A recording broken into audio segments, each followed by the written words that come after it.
እኛ እኮ ብዙ ጊዜ ብዙ ስህተቶችን እንሰራለን። ነገር ግን ከስህተታችን እማንማር ከሆነ ደግሞ ያው ነን። ጭቃ አኩሪ እዛው ላይ የሚደጋግሙ ለምን ይመስላችኋል? ጭቃው እንዲቦካለ ስለሚፈልግ ነው። የእናንተ ህይወትስ እንደ ጭቃ መሆን ነው እንዲ ያለበት? እንደ ጭቃ ከቦካማ ምንም መፍትሄ የለውም እኮ። ጭቃ እኮ ሊመረግ ነው፣ ቁሳዊ ነገር ስለሆነ ነው። አሰላሙ አለይኩም ወራህመቱላሂ ወበረካቱ። ውድና የተከበራችሁ የቻናል ቤተሰቦች እንዴት ናችሁ? ደህና ናችሁ? ሁላችሁንም ሰላም ብያለሁ። በሀገር ውስጥም ከሀገር ውጭም ያላችሁ ፋሚሊዎች ማለት ነው። ቪዲዮውን ከመጀመራችሁ በፊት እንደተለመደው ላይክ፣ ሰብስክራይብ እና ሼር፣ ኮሜንት በማድረግ ጀምሩ ትላለሁ። የዛሬው ቪዲዮ እንግዲህ አዲስ ለየት ያለ ቪዲዮ ነው ይዤላችሁ መጣሁ። ሰሞኑን ወርቅ ገዙ ረክሷል እያልኩ በላይ በምንም ስለፈልግ ነበረ። እኔ እንግዲህ የገዛሁት ወርቅ አለ፣ ፍርዱ ለእናንተ ሰጥቻችኋል ማለት ነው። ከዚህ በፊት አንድ የገዛሁት ወርቅ አለ፣ እዚህ ጋር ደግሞ አሁን የገዛሁት ወርቅ አለ። ልዩነቱን አብረን እናያለን። ደረሰኙንም አብሬ ያስከፍላችኋለሁ። ይሄኛው በዚህ በኩል የምታዩት 22 ከረንት ነው። በዚህ በኩል ደግሞ የምታዩት አሁን በቅርብ የገዛሁት 21 ከረንት ነው። ብሩ በደንብ ሰፊ ልዩነት አለው። የትኛው ያምራል፣ የትኛው ብራንድ ነው፣ የትኛው የተሻለ ነው የሚለውን ደግሞ እናያለን ማለት ነው። እንዲሁም 22ቱን ብትገዙ ይቀነጠሳል የሚልም ወሬ ሰምቻለሁ። ኦልሬዲ ጠይቄያለሁ። በቅርብም ደግሞ ጓደኛዬ በ5000 ድርሃም ከዱባይ ገዝታለች ማለት ነው። እንደማይቀነጠስ ነው የነገረችኝ። ወፍራም ሀብል ነው የገዛችሁ፣ በቅርጽ ያለው አንድ ሀብል ብቻ ነው የገዛችሁ ማለት ነው። እሱንም አብረን እናያለን ማለት ነው። እንግዲህ እስኪ አሁን ወደ ቪዲዮ እንሂድ። ቪዲዮ እዚህ ጋር እንደምታዩት ይሄ ወርቅ 21 ከረንት ነው የገዛሁት። 21 ከረንት ነው የገዛሁት። 3400 ሪያል ነው የገዛሁት። ኳታር ነው የገዛሁት።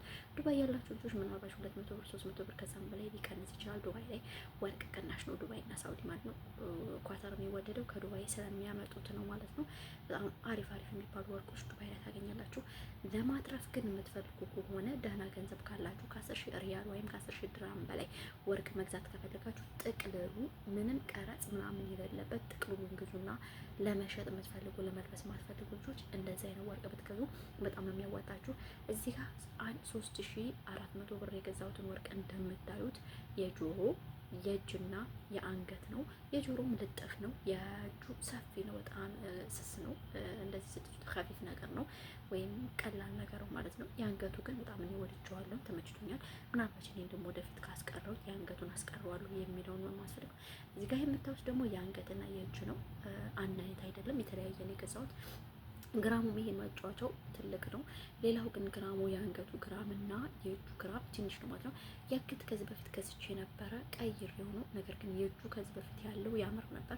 የአሁኑ ያን ያህል አይደለም፣ ግን ወርቅ ይቆሽሻል እንጂ ግራሙን አይቀነስም የሚባል ነገር ስላለ ስለዚህ እሱ እንዳለ ሆኖ ምንድነው የምፈልገው ሀምቼ ብር እንዲይዝልኝ ነው የምፈልገው። ብር እንዲይዝልኝ ብሩን ካልያዘልኝ ማሪ ፋይዳ ዋጋ የለውም። ስለዚህ ብሩ ተቀማጭ እንዲሆንልኝ ስለምፈልግ ነው እኔ ከዚሁ መካከል አስቀረዋለሁ ብዬ የማስበው።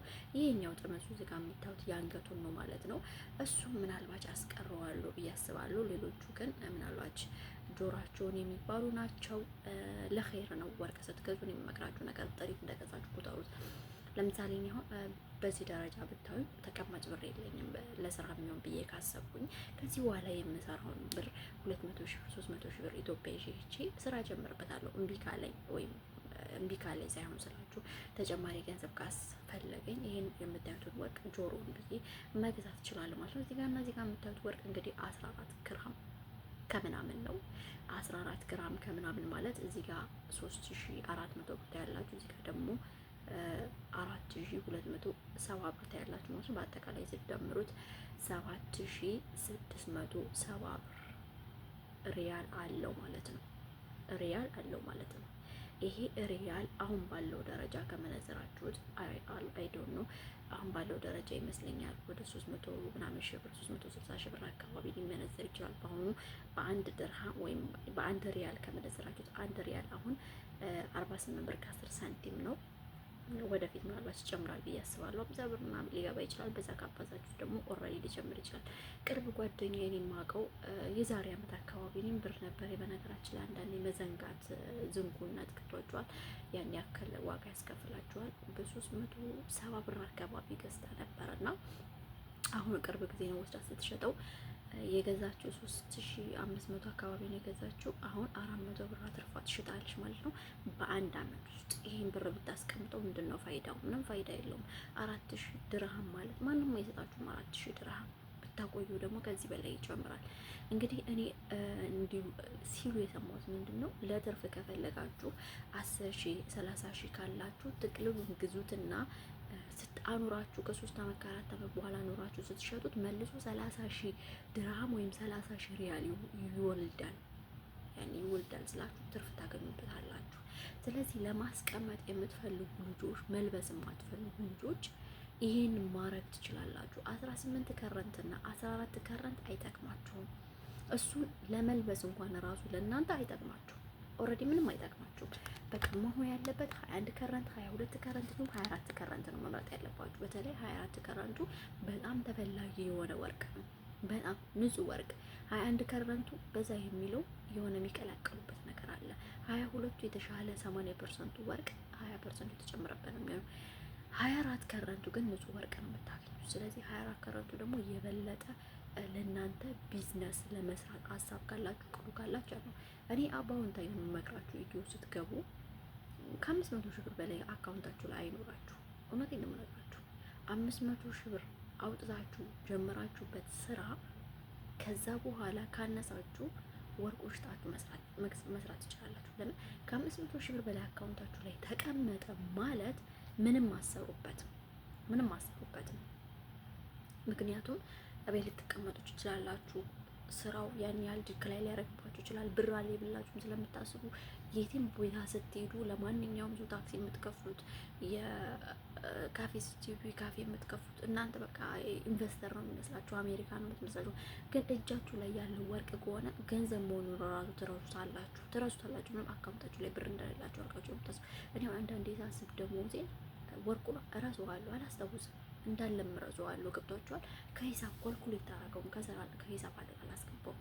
ስለዚህ ወርቅ ግዙ። ወርቅ ቢቆሽሽ ግራሙ አይቀንስም። ስለዚህ ወርቅ ግዙ፣ አኑሩ። ለችግራችሁ ጊዜ የቤት እቃ ብትፈልጉ፣ አረብ ሀገር ተመልሳችሁ መምጣት ብትፈልጉ እዚች አንገት ጆሮሽ ላይ ያረግሻት ወርቅ፣ እጅሽ ላይ ያረግሻት ወርቅ ናት የምትጠቅምሽ። ነገ ጧት ብድር የማትጠይቂው፣ ከሰው የተለያየ ነገሮች የማትጠይቂው አንቺ ወርቅ ገዝተሽ ስታኖሪ ነው እህቴ። አለበለዚያ ይሄ ዝም ብሎ ሳልባጅ ብትሰበስቢ፣ ቢጃማ ብትሰበስቢ፣ ትርኪ ምርኪ ብትሰበስቢ አይጠቅምሽም። እኔ መጀመሪያ ፈርስቱ ዋን ብዬ ማስቀምጠው ወርቅ ነው። ፈርስቱ ስልክ ነው። ስልክ ብራንድ ያለው ስልክ አይፎን፣ አልትራ፣ ሳምሰንግ፣ ዳና የሚባል ስልክ። ሌላ ቁራቅም ቁጣቁቱ መሰብሰቤ ለኔ ምንም ፋይዳ የለውም። ኮምፒውተር፣ አይፓድ ምናምን እኔ ለኔ ምንም አይፈቅድልኝ። ይሄ ሰው አላት እንዲላይ ካልፈለኩ በስተቀር ለኔ ማፊ ፋይዳ ጥቅም የለውም። ሳልባጅ ልብስ ብታቀያይረው ሰው እንደሆነ ለበሽም አልለበሽም፣ ዘነጥሽም አልዘነጥሽም ማማቱን አይተው በቃ ያማሻል። ለበላሽ ላለሽ አንቺ አለሽ፣ እሱ ያማሻል። ለሌለሽ ለተቸገርሽ እሱ ያማሻል። እኔ ስንት ዓመት እንደሰራሁ አረብ ሀገር የማያውቁ ብዙ ሰዎች አሉ። ግን ከአረብ ሀገር መሄድን ካወቁ ወይ ስንት ዓመት ሰርታ ምን ትመስላለች ብዘንጥም እያትም አረብ ሀገር ስንት ዓመት ሰርታ ነው ዘንጠችብን እኮ ኮራችብን እኮ። ሰው እኮ ዝም ብለሽ ለሄድሽ ከሱ ጋር ከሰው ጋር ተቀምጠሽ ሰው ላላማሽ ኮራሽ እንግዲህ ህዝብ ነው ያለው። ስለዚህ እንደዚህ አይነት ህዝብ መጨነቅ አያስፈልግም። አንቺ ለኔ ይጠቅመኛል፣ ይሆነኛል፣ ለኔ የተስማማኝ ነው ማረገው ብለሽ ካሰብሽ እመኒ እህቴ አይደለም አገርሽ ላይ ለራስሽ ለሌሎቹም ትተርፊያለሽ። ልክ እንደምናያቸው አገራችን ላይ በጣም ጎበዝ የሚባሉ ሰራተኞች እንደምናያቸው፣ ግን በጣም የሚያሳዝነኝ ነገር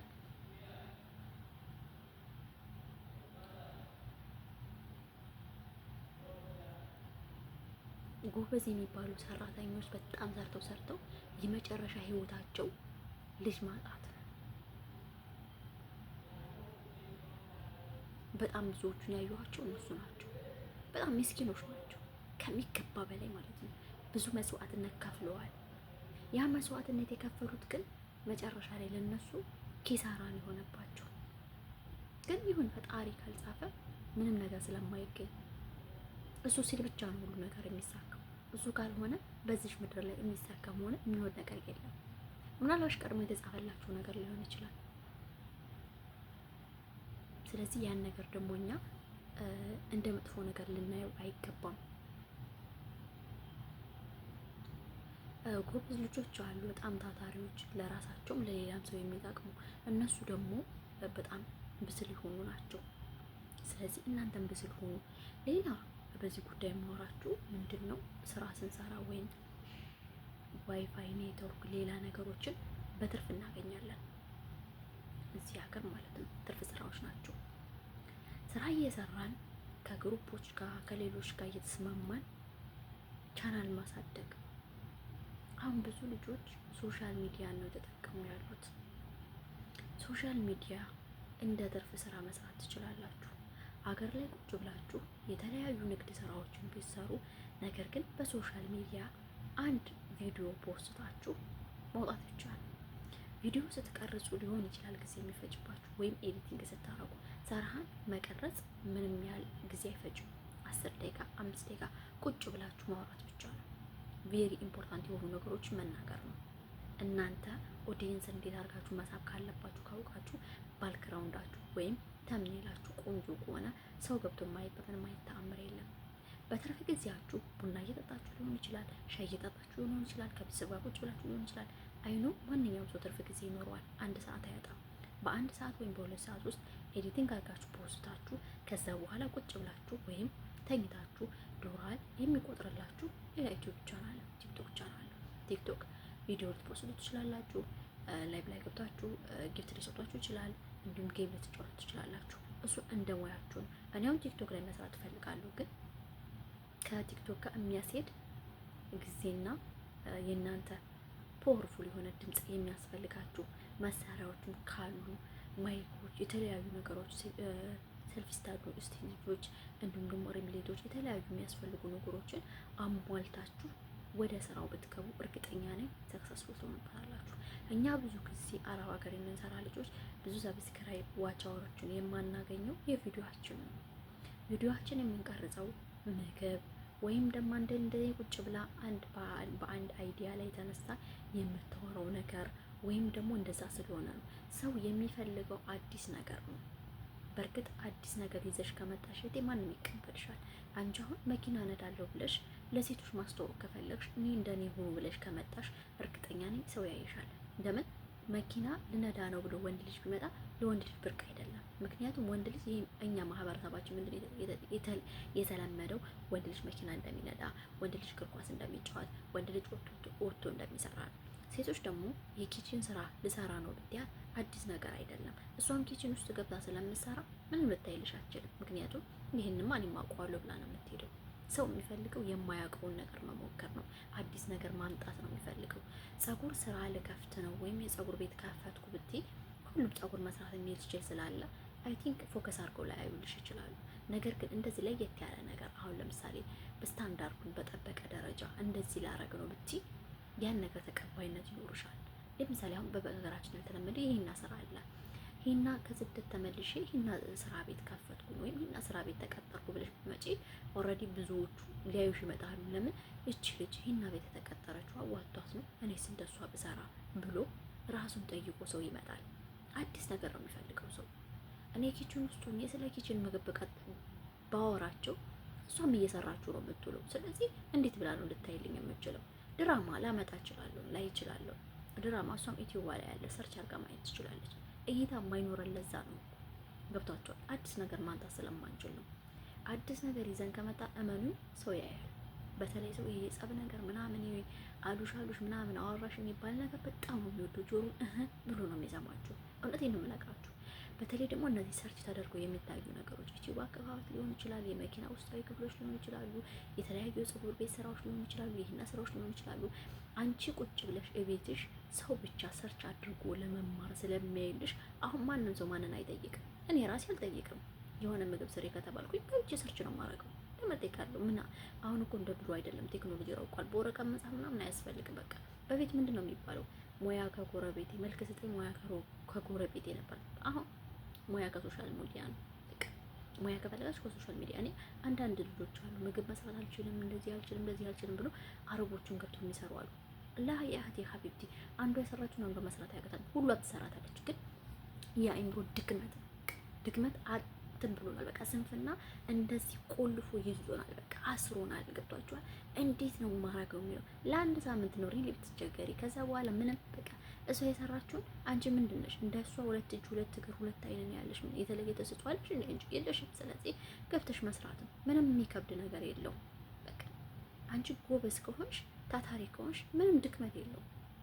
የሚያደክም ነገር አይደለም። ትሰሪዋለሽ፣ ትችዋለሽ። ስለዚህ ያንን ምንሽ እንግዲህ ቪዲዮን ከወደዳችሁት ላይክ፣ ሰብስክራይብ፣ ሼር፣ ኮሜንት አድርጉ። ወርቅ ገዙ። እንደዚህ የሚያማምሩ ወርቆች አሉ። በተለይ ዱባይ ያላችሁ ጊዜያችሁን ተጠቀሙበት። እኔ ዱባይ በነበርኩበት ጊዜ ወርቅ ሳልገዛ ቀርቼ እንዴት እንደሚያቃጥለኝ። ስለዚህ እናንተ ገዝታችሁ ሂዱ። ብር ይዘሽ ከምትሄጂ ለአባቴ፣ ለአጎቴ፣ ለአያቴ፣ ለአክስቴ እያልሽ ብር ከምትልኪ በዛይ በምትልኪለት በ1000 ሪያል በ1000 ድርሃም ግዢበት፣ ይጠቅምሻል። ለምን 30-40 ግራም አሰበስቢ፣ ጠቃሚሽ ነው። ላይክ እና ሰብስክራይብ ማድረጋችሁን አትርሱ። በሚቀጥለው ቪዲዮ እንገናኛለን። እስከዛው ድረስ ቸር ሰንብቱ። አሰላሙ አለይኩም ወራህመቱላሂ ወበረካቱ።